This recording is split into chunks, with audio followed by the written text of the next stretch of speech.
আসসালামু আলাইকুম, কেমন আছেন সবাই? আমি আলহামদুলিল্লাহ। আমি এই ভিডিওটা কোনো অবস্থাতেই করতাম না, করতে আসলে বাধ্য হয়েছি। আমার ফেসবুকের মেসেঞ্জার, পেজের মেসেঞ্জার, হোয়াটসঅ্যাপ যারা জানেন, ইভেন আমার ফোনে, সেল ফোনে অনেকে হচ্ছে খুব কয়েক ঘন্টা থেকে, খুব বেশিক্ষণ যে তা বলা যাবে না, বিকেল থেকে হয়তো আমাকে বেশ পেইন দিচ্ছে। তো এই পেইনটা আসলে ওনারা দিবে, কারণ ওনারা তো আসলে সঠিক সোর্স থেকে জানতে চায় আসলে ঘটনাটা কি। তো আমি বিরক্ত হলেও কিছু করার নেই, কারণ হচ্ছে দর্শকরা জানতে চাইবে যে আসলে ঘটনাটা কি। কিছু স্ক্রিনশট দিচ্ছে, কিছু স্ক্রিনশট দিচ্ছে যেখানে হচ্ছে ওনারা বলতে চাচ্ছে যে ভাইয়া এই ছবিটা দেখেন তো, আফরান নিশো কিনা, আফরান নিশো কি তাণ্ডবে আছে? তো আমি আসলে তাণ্ডবের অনেক কিছু জেনেও জানি না, সত্যি কথা জেনেও জানি না। তো আমি আছে কিনা সেটাও জানি না। তো ওইটা দেখার পর না, আমি 24 সেকেন্ডের মাথায় আমি ওই ফুটেজটা বারবার দেখছি, বারবার দেখছি। আমি এমনি নর্মালি কয়েকশো বার দেখছি। তারপরও কিছু লোকজন, এমন এমন লোকজন আমাকে দিছে, আমি ওদের আসলে কোনো অ্যান্সার দিতে পারতেছি না, কারণ আমি তো আসলে শুটিং এর সাথে ইনভলভ না। তাণ্ডবের কোথায় কি হচ্ছে, তো পরে আমি ওটা দেখার চেষ্টা করছি, অনেকবার চেষ্টা করছি। দেখার পর দেখলাম যে একটা লোক নামতেছে, গুলি করতেছে। তো দেখা আমি হচ্ছে দেখলাম, দেখার পরে এটা আমি একটু পরে বলি, দেখে আমি কি মনে করলাম এটা পরে বলতেছি। এর আগে বলি, এখানে কিছু ক্যারেক্টার রিভিল হয়েছে, কিন্তু আপনারা কেউ বুঝতে পারছেন কিনা জানি না। আমি একটা ক্যারেক্টার তো একদম সরাসরি দেখাই গেছে, দুইটা ক্যারেক্টার দেখা গেছে, একদম চিনছেন আপনারা। একটা হলো যে মেয়ে ক্যারেক্টারটা, আমাদের রোজি ভাবি, সেলিম ভাইয়ের ওয়াইফ রোজি সিদ্দিকী, উনি স্বনামধন্য একজন আর্টিস্ট। আরেকটা ক্যারেক্টার ডাক্তার রেজাদ, ছোট পর্দার, বিশেষ করে হুমায়ুন আহমেদের কাজে উনি থাকতেন বেশি। ডাক্তার রেজাজ এবং রোজি ভাবির একটা স্পষ্টতই দেখা গেছে, আপনারা দেখছেন। আচ্ছা, আসেন 3 নাম্বার। আরেকটা ক্যারেক্টার দেখা গেছে আপনারা বুঝেন নাই, আমি আপনাদের বলতে চাই না। সেটা হলো জয়াপাকে যখন, জয়াপা যখন তাক করে, তখন সাকিব ভাইয়ের ঘাড়ে একটা ক্যারেক্টার থেকে ব্লার করে দিছে। ওইটা আমি চিনছি, আপনার চিনছেন কিনা জানি না। আরো একটা ক্যারেক্টার চিনছি, সেটা হচ্ছে ওই দাঁড়ায় আছে যে একটা ক্যারেক্টার, উঁচা লম্বা করে একটা ব্যক্তি, উনাকে আমি চিনছি, কিন্তু আমি আপনাদের সাথে রিভিল করতে চাই না।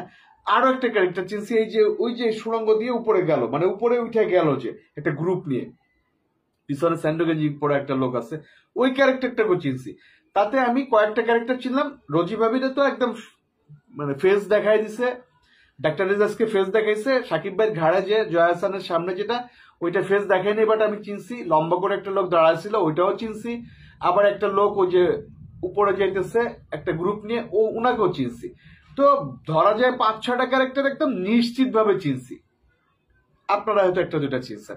এখন আসেন ওই জায়গায়, ওই ক্যারেক্টারটা কি, ওই যে যেটাকে আফরান নিশো বলা হচ্ছে। আমি অনেক ভাবলাম, ভেবে টেবে দেখলাম যে নিশো যদি থেকে থাকে, এত নর্মাল ভাবে উপস্থাপন তো নিশোকে করতে পারে না, এত নর্মাল ভাবে করতে পারে না। এখন আমি জানি না পরিচালকের ভিতরে কি আছে, তবে আমি, আপনার ওই যে একটা ঘটনা শুনছিলেন না, আমি ওই দিন ছিলাম আলফাইতে, আমি নিশোকে ঢুকতে দেখছি, কিন্তু ভাইয়ের সাথে কথা বলতে দেখি না। নিশো ঢোকার 10 মিনিট পর ভাইয়া বের হয়েছে, আমিও ভাইয়ের সাথে বের হয়েছি। নিচে শুটিং ছিল। ওই অনেকে বলতে যাচ্ছে না যে নিশো ঢুকলে ভাইয়া বের হয়ে গেছে, না, ভাইয়ার নিচে কাজ ছিল বনানি। ওই যে একটা ক্লিপ ভাইরাল হয়েছে না, ওই দিন আমি ভাইয়ের সাথে মিনিমাম 3-4 ঘন্টা ছিলাম, মানে শুটিং এ। তো ওই দিন নিশো ঢোকার 10 মিনিট পরে ভাইয়া বের হয়েছে, আমিও বেরোছি। সেখানে রাফি ভাইয়া ছিল, আমরা তিনজনে লিফটে ছিলাম। লিফট থেকে নেমে নিচে শুটিং হয়েছিল, কিন্তু ওই ওই দিন ভাইয়ের সাথে, নিশোর সাথে কথা হয়েছে কিনা আমি জানি না, কারণ নিশো ঢোকার 10 মিনিট পরে ভাইয়া বের হয়েছে, সাথে আমিও বেরোয়েছি। তো এখন নিশো এই সিনেমা আছে কিনা আমি আদৌ জানি না, একটা সত্যি কথা। বাট আমার কাছে কেন জানি মনে হয় ওইটা নিশো না।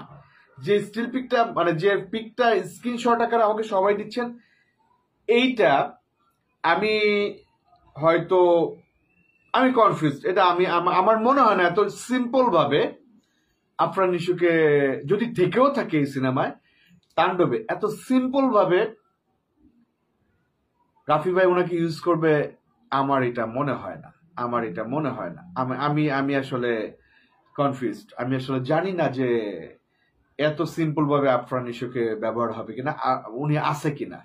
তবে আমার কাছে যদি আপনি যদি বলেন যে এটা আসলে আফরানি শো, আপনার মনে হয়, আমি বলবো না, 99% না, 1% হ্যাঁ।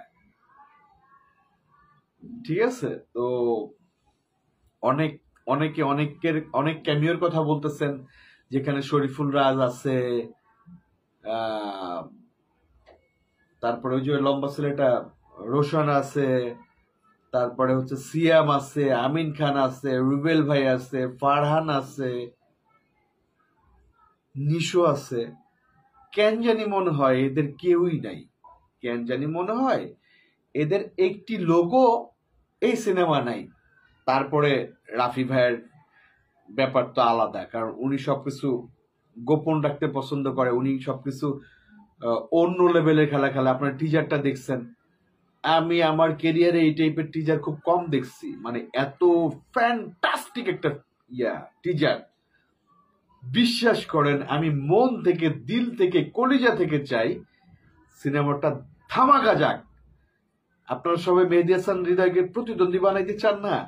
মেহেদী হাসান হৃদয়ও চায় এই সিনেমাটা ধামাকা যাক। মানে জাস্ট কতক্ষণ, অল্প সময়ের ব্যবধানে উনি শেয়ার দিয়ে দিয়েছে কিন্তু মেহেদী হাসান হৃদয় এটা টিজার। ধন্যবাদ, ভালো থাকবেন, আসসালামু আলাইকুম।